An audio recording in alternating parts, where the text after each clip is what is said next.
Hola, antes de empezar con nuestras entrevistas, le queremos relatar el detalle de que una de ellas se grabó en formato audio, debido a que la persona a la que contactamos decidió no revelar su identidad. Es por eso que lo hicimos de esta manera. Nosotros, como trabajadores, solo nos queda respetar su privacidad y hacer las cosas con las herramientas que nos dan. Sin embargo, nuestro segundo contacto accedió totalmente a ser grabado y que la entrevista fuera en formato video y audio. Sin nada más que agregar, comenzamos. Bueno, pues buenos días, profesora.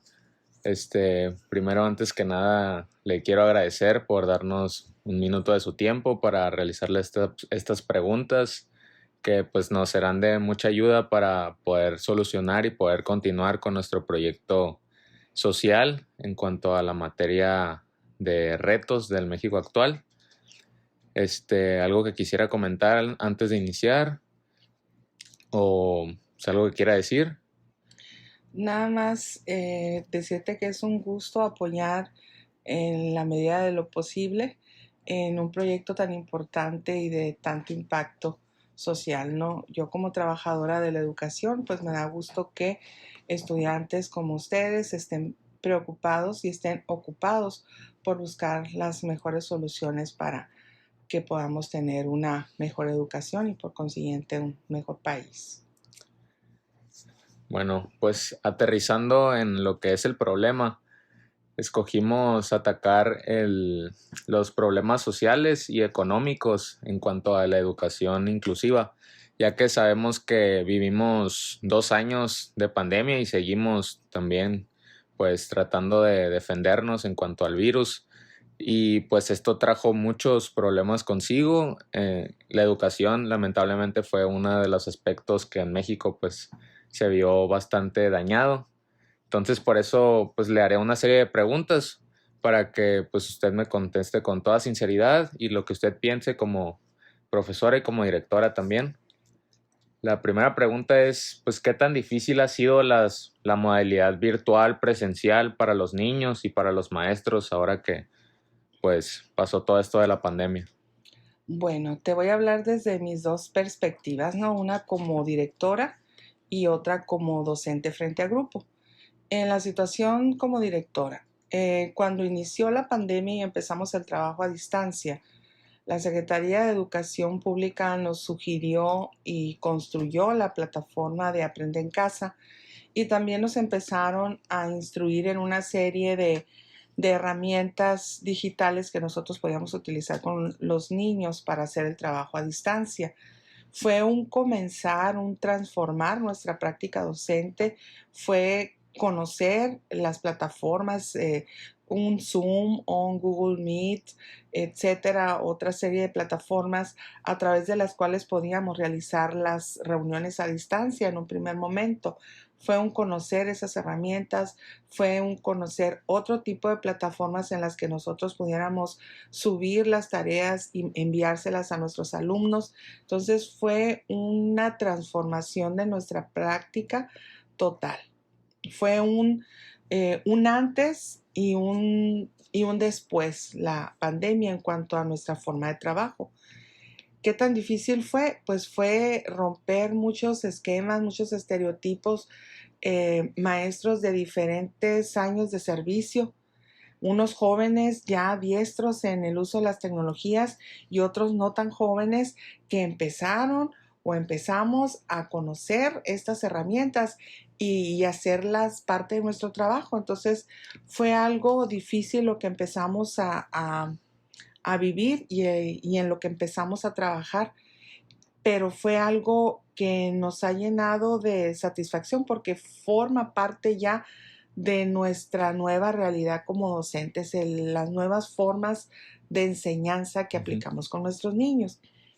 Yo trabajo en dos contextos muy diferentes. Como directora, trabajo en un contexto más favorable, en una escuela que reúne todas las condiciones favorables para realizar el trabajo, con alumnos con un contexto económico más solvente, digamos, y como maestra frente a grupo trabajo en una escuela totalmente diferente, en un contexto muy vulnerable, en donde las tecnologías están totalmente fuera del alcance de los alumnos. Ujú. Entonces, mientras en la mañana nosotros aprendimos, los docentes, estas nuevas tecnologías y a trabajar con ellas, con nuestros alumnos, junto con ellos, construir esos nuevos conocimientos, en la tarde nos dimos cuenta o nos enfrentamos con una realidad muy cruda en el sentido de que nuestros niños no tienen en sus casas,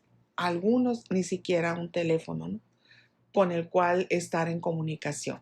Entonces, internet, pues tampoco. Entonces, el trabajo con los niños del turno vespertino, pues es un trabajo bastante difícil porque es totalmente a distancia. A 2 años de que inició la pandemia, te puedo decir que en la escuela matutina, cuyas condiciones eran favorables, apenas iniciamos el trabajo presencial el 7 de marzo pasado, o sea, la semana pasada. Ujú. En la escuela vespertina seguimos todavía trabajando a distancia porque las condiciones de la escuela siguen estando iguales. Seguimos sin luz, seguimos sin agua, seguimos sin baños, seguimos con aulas quemadas, etc. Y esa es la triste realidad. Así es. Continuando con las preguntas, ahorita que me menciona pues todo lo de la escuela vespertina, que no tienen luz, que no tienen agua, ¿qué tan bien o qué tan malo es el apoyo? ¿Qué tan bueno, qué tan malo es el apoyo por parte del gobierno a las escuelas? ¿Cómo ustedes lo han sentido como docente o como directora? ¿Cómo lo han sentido? Pues voy a ser muy sincera. Mm, Ahorita te comentaba que ya en mi escuela matutina, donde soy directora, ya estamos trabajando presencial. Nuestra escuela fue vandalizada, la escuela de la mañana. Nos robaron cableado eléctrico, nos robaron hidroneumático que abastecía de agua los baños, los Ujú. sanitarios, nos robaron los bebederos, nos robaron los aires acondicionados, los destrozaron para sacar todo lo de adentro y se los llevaron. Entonces nos dejaron sin agua, sin baños, sin luz y sin aires acondicionados.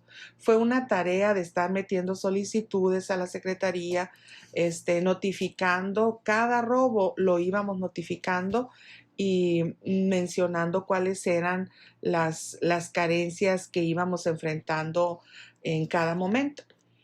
De eso te estoy hablando de hace más de un año. Ujú. La secretaría nos tocó el cambio de gobierno, pues, del gobierno del estado. Entonces, no nos arreglaban las situaciones problemáticas porque primero nos dijeron que iba a ser el cambio de gobierno.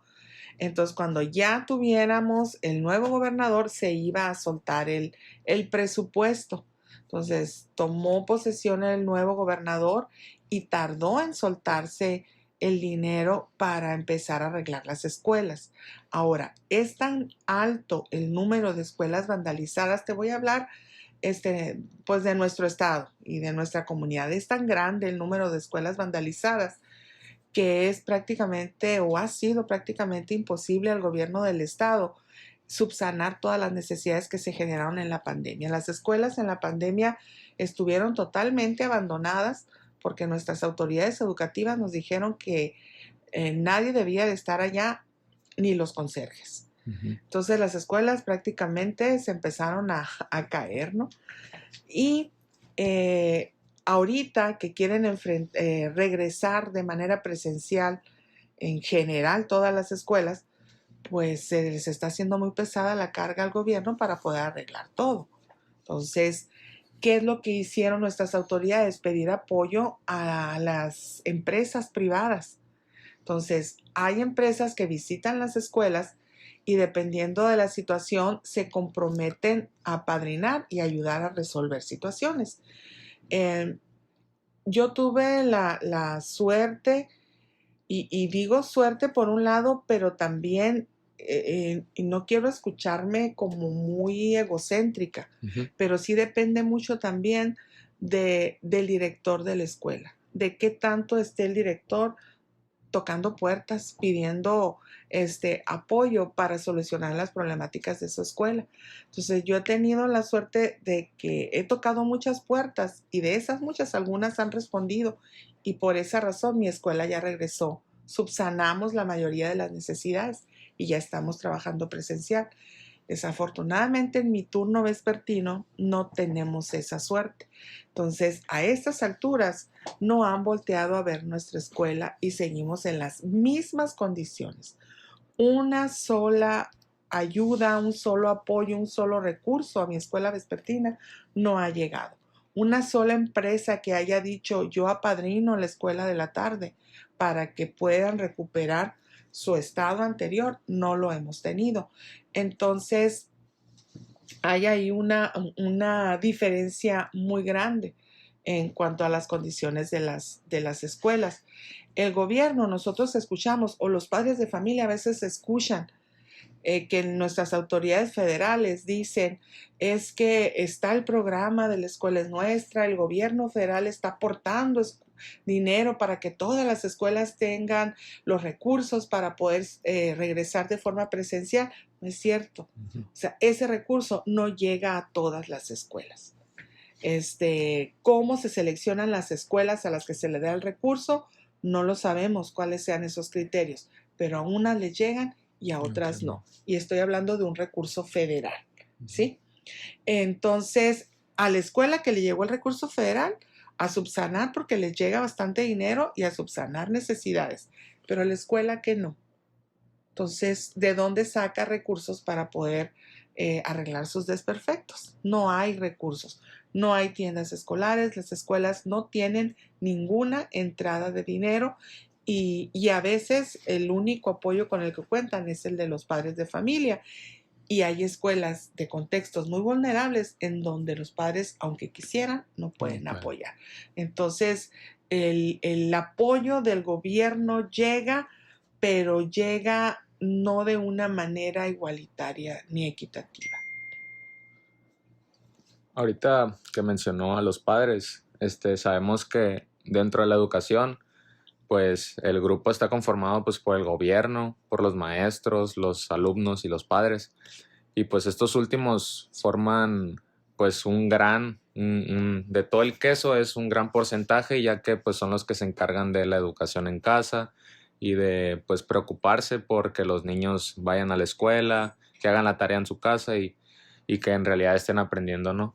¿Usted qué tan fuerte ve el interés por parte de los padres, ya sea en el turno matutino o en el vespertino? ¿Qué tan fuerte ve el interés de los padres para que los niños pues lleven su educación de buena manera?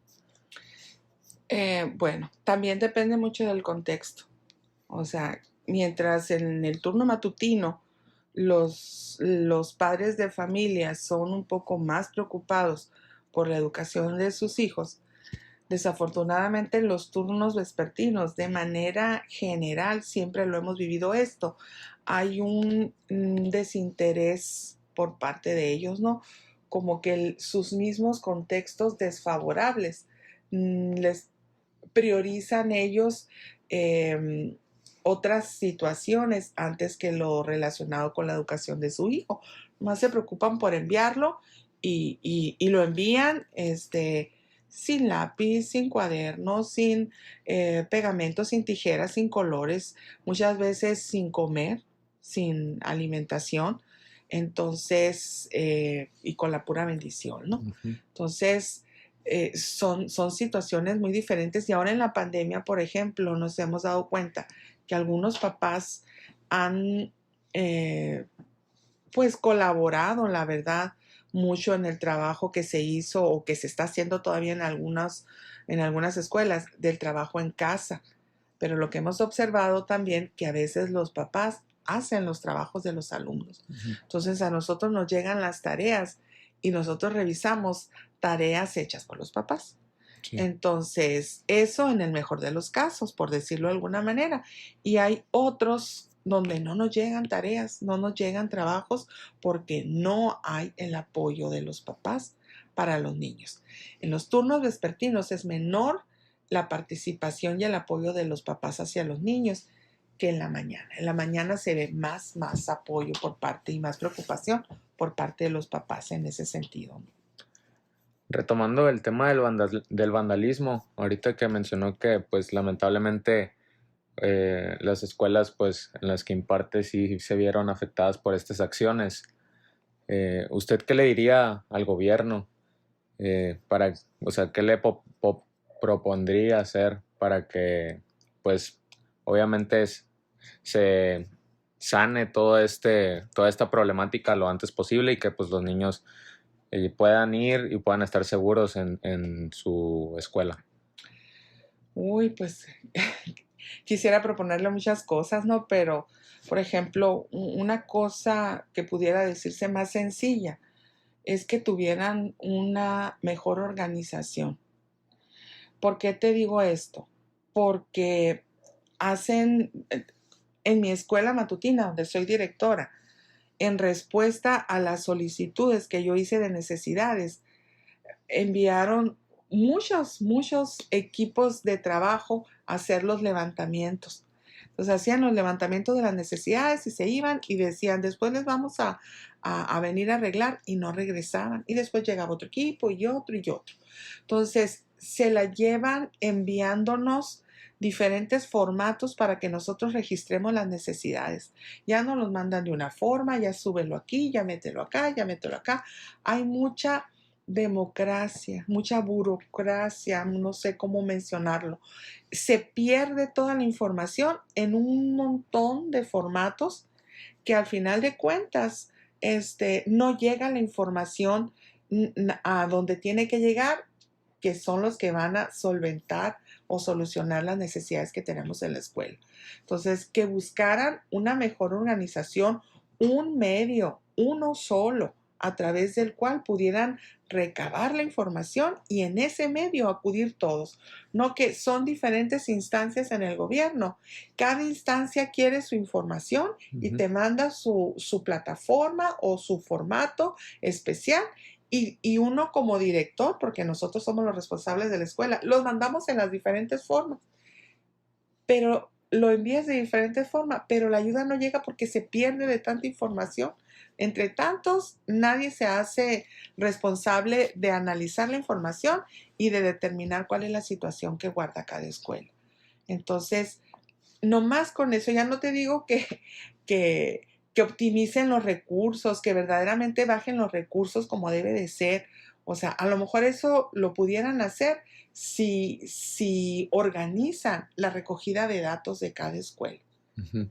O sea, que mejoren eso, esas vías para recabar la información, para que tengan acceso a la realidad de las escuelas y puedan ya subsanar nuestras necesidades. Bueno, estas fueron todas las preguntas. Nuevamente le doy gracias por su tiempo, por sus respuestas. Sin duda nos van a ser de mucha ayuda para poder continuar con nuestro proyecto. Y pues ya no queda nada más que agradecer y que tenga un lindo día. Gracias, igualmente. Ojalá hayan sido mis respuestas y mi participación pues de ayuda para su trabajo. Muchas gracias.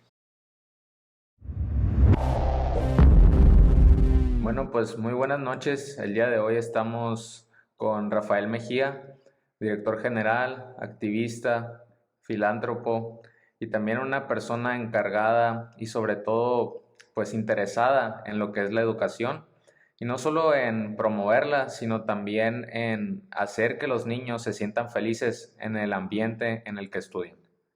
Bueno, para ponerte más en contexto, señor Rafael, estamos teniendo un proyecto en nuestra materia de historia en el cual nos pidieron pues contactar a gente del medio que pues esté interesada en la educación o que esté dentro de la educación como lo viene siendo un maestro. Previamente a esta entrevista tuvimos una charla con una profesora y directora de una escuela pública para que pues, nos contara su versión, su historia, su día a día con los alumnos.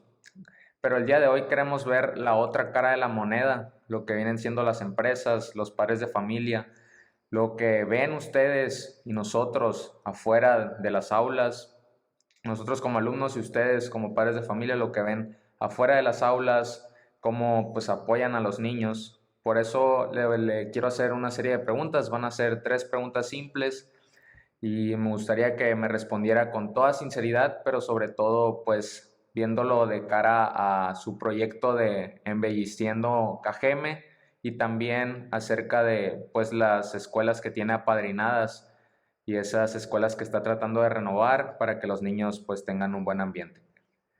Comenzando con mi primera pregunta, dice, ustedes como agentes exteriores, ¿cuáles eran las condiciones de las escuelas que visitaron?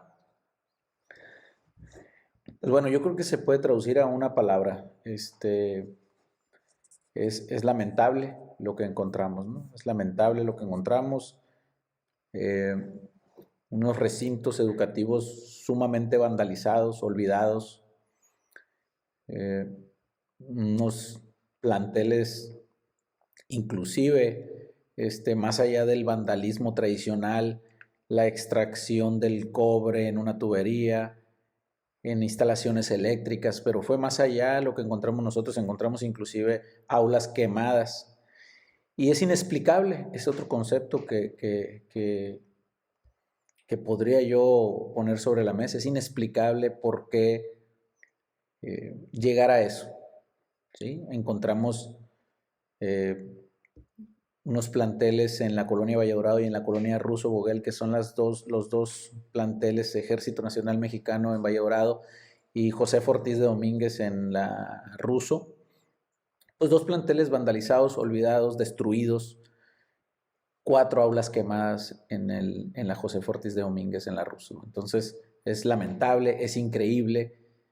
Puedes entender, no justificar el que extraigan un cable para poderlo vender y obtener algo de dinero, pero quemar un aula, pues tuvimos un asombro total cuando llegamos, pero a la vez motivados, ¿verdad? Ver tanta destrucción y falta de respeto a un recinto educativo como lo es una escuela pública primaria, pues también nos motivó a sumarnos a esta actividad, loable labor para buscar un espacio digno para que los muchachitos, los niños pudieran volver a clases. Muy cierto lo que comenta. En investigaciones nos dimos cuenta que al momento de recibir una educación, pues no solamente los alumnos son los que forman parte del todo, de todo ese porcentaje que viene siendo pues el estudio. También pues tienen que ver pues los padres, los directores, pero también una parte fundamental pues es el gobierno. A esto viene mi segunda pregunta. Si tú fueras el encargado en Secretaría de Educación o en el gobierno de solventar estas problemáticas en la infraestructura, pues en lo que viene siendo todas las zonas esas vandalizadas, ¿cuál sería tu método de restauración y reanudación de clases? Necesitamos hacer comunidad. La responsabilidad es una responsabilidad compartida para que podamos absorber el gran espectro que representan todos los planteles que fueron vandalizados, sobre todo aquí en Cajeme, que es pues nuestra área de interés, nuestra zona geográfica de interés. Tenemos que hacer comunidad, tenemos que sumar a directivos, profesores, padres de familia, tenemos que sumar a las autoridades, tenemos que sumar a las universidades, tenemos que sumar a los empresarios. ¿Sí?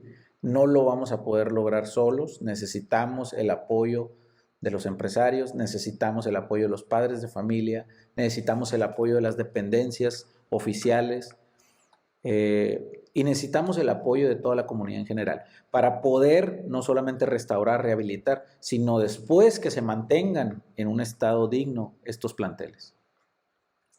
Muy interesante su respuesta, señor Rafael.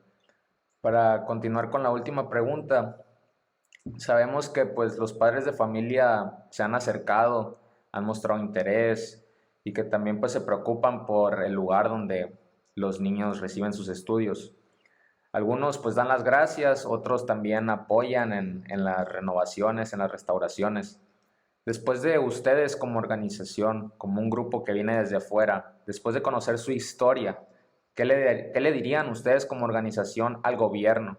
Sabemos que el gobierno pues es muy importante, entonces pues ¿Qué se necesita? Alzar la voz. ¿Qué se necesita para que pues, este problema resalte y no se pase tanto a desapercibido?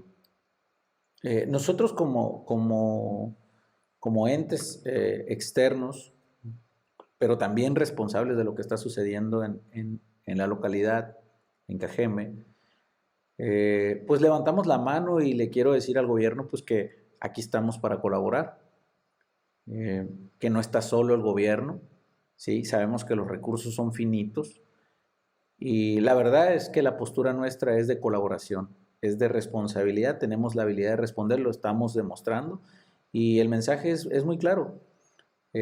Sumen los esfuerzos de los empresarios. Yo pertenezco al grupo SARU. Desde la responsabilidad social corporativa de nuestro grupo es donde instalamos este tipo de iniciativas con un gran voluntariado dentro de mi equipo de trabajo en esta importante firma, empresa, y aprovecho para agradecerles a ese gran voluntariado, colaboradores de mi equipo de trabajo. Pues levantamos la mano, aquí estamos para colaborar, sumen nuestros esfuerzos, sentemos ciertos precedentes de que sí nos podemos integrar, construyamos juntos mesas de trabajo para poder definir la mejor forma de poder absorber esta problemática crítica que tenemos en la ciudad. Aquí tenemos la mano levantada, inclusive pues ya accionando, desde septiembre del año pasado accionando, y seguimos con la mano levantada para poder hacer equipo y poder construir juntos. Muchas gracias, Rafael, por sus respuestas. También pues nomás queda agradecerle su tiempo, gracias por atendernos y sobre todo gracias por ser de esas personas que pues está interesado en la comunidad y en hacer que Cajeme realce y que pues no pase desapercibido en el estado. Muchas gracias. No, gracias a ti por el tiempo y por las preguntas, y ojalá pues el mensaje llegue a quien tenga que llegar y que esta conversación logre los fines para los cuales tuviste a bien planearla. Muchas gracias. Saludos.